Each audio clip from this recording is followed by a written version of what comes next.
Hi, everybody. Hey, did you know about the set point of happiness? And it's an interesting thing. It's kind of scientifically studied, and the whole wording is about how your brain operates. And set points are for many things. You might have a set point on your learning. You might have a set point on how your brain functions and sees things. You might have a set point on your emotional well-being. You might have a set point on your happiness. And what that means is that there is kind of like a default button inside of all of us, um, a set point. It's like there's something that we're accustomed to, and when things even go extremely high or extremely low, it comes back to that set point, like a default button. I'm just trying to think of another way to kind of explain it. It's kind of like there's a normal or a line or the home, the desktop. It's like there's this homing device on our emotions, on our happiness, on the way our brain functions, on our recovery, on our what else? Gosh, there's so everything you can think of actually has a set point.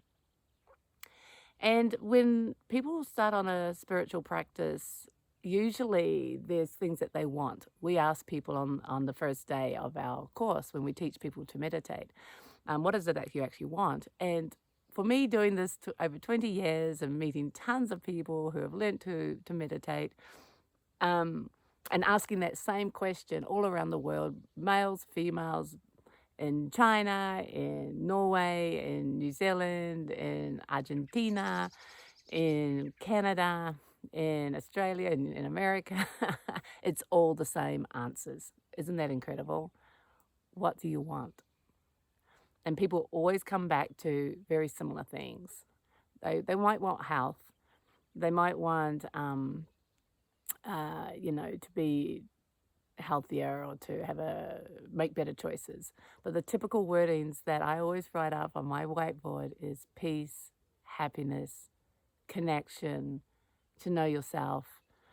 What is the purpose of my life? Divine purpose, divine reason. But it always comes back to peace and happiness. That is what people want. And the question is that what you want too? And are the people around you, are they wanting the same thing? Are we all just wanting peace and happiness, connection, and to live our divine purpose, to live our purpose in life freely and happily and with confidence, with no doubt, with no questioning? And the set point of the happiness that we already have, we try things to heighten that or enhance that because we want more happiness, right? And so we maybe change jobs or we get a new partner or we do things for in a moment that we think might create more happiness. Oh, I need to look after myself. I'm going to do what I love. I love to paint, so I'm going to start painting. Oh, I'm going to start walking on the beach more every morning, make it about me and become more happy. And yet that happiness will rise and fall, but always come back to that set point. And so the question now becomes, how do we move the set point up so that the happiness level is actually naturally higher rather than fluctuating high and low and then coming back to this lower set point? And that is because we have habitualized who we are, how happy we are, and made it about external things. And so it's the external things all our life which has made us happy, or what we thought made us happy. So that's created the pattern and the set point. So it's not naturally in us. Some people might argue that point, so I'm not going to argue that point. Some people might just be naturally more happier than other people. That's great. But this is about you. Don't compare yourself to anyone else, but how do you raise your happiness set point?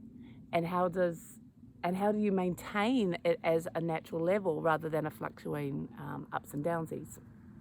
Now, I thought I was sitting in a nice quiet place and 2 cars have just gone past.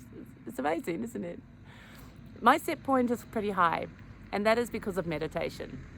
The meditation has shown me how to live a happier life, but by seeing what I'm not, by seeing the thoughts that created the unhappiness, the disharmony. So meditation is one of the few things that actually can move the set point, because what else creates a new habit and actually creates something in us that's stable? So you have to change the habit. The habit of what we believe our set point to be for happiness or peace or connection can only be changed permanently if we change the patterns. And the patterns are mental. It's what we believe. We believe that this is good or bad or right or wrong. We get upset by this. We lose our peace over that. We feel disconnected. And so the way to change those patterns isn't to suddenly try and find out how to feel connection. It isn't trying to make myself happy, things out here, go and walk on the beach and start painting. It isn't about even just walking in the garden so I can feel more peace. Those things contribute, yes, but not permanently. You can't permanently walk on the beach. I would love to, but you can't. And so you have to do it internally. Doesn't that just make sense? It has to come from the internal you so that you change the pattern on the outside. And in the next video, I'm going to explain how.